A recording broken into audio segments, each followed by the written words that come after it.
Anywhere across the country, people are experiencing a housing crisis. Well, it's no different here in Cape Breton. There's no place to rent, for sure. Probably gotten significantly worse in the last 5 years. I think the influx of international students, which certainly helps build the economy, has kind of taken up a lot of the spaces. We're open on Fridays, and every week we'll see some that are just on the borderline of being homeless. An apartment building gets sold, the landlord boots everybody out, does a bit of renovations, and then drags the rent up, right? We see everything from, definitely when we were dealing with Fiona, people who had housing that became unlivable. We see people who are leaving domestic violence. That's our main thing as a domestic violence shelter. And it's gotten to the point now where there are people I know just from my social networks, other professionals who are having a hard time to acquire housing. There was one lady, she was, she's getting a divorce. She needed to find a place to live.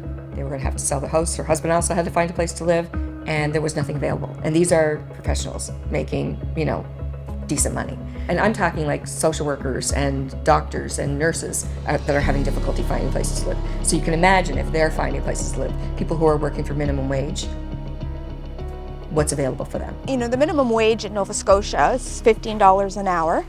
And the living wage in the Cape Breton Regional Municipality is $21 an hour. And so you can't work 40 hours a week at minimum wage and meet all of your financial obligations. We've had staff in our organization unexpectedly find themselves homeless. And so the vacancy rate in the CBRM right now is 0.8%, which is lower than the vacancy rate in Halifax and lower than the vacancy rate in Vancouver. This is the former Seton School. It sits on 5.5 acres of land. First thing is that we're converting those classrooms over to 19 units. We're building 25 units of affordable, supportive, harm reduction housing. It's a rapid housing initiative development, and it's aimed at individuals who are most at risk of homelessness in the community.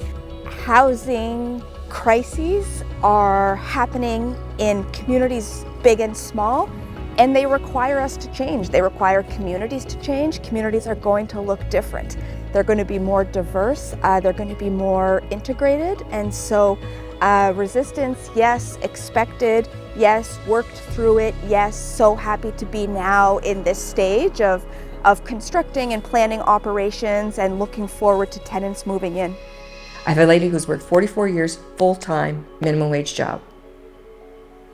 And she finds herself homeless right now with no place to live.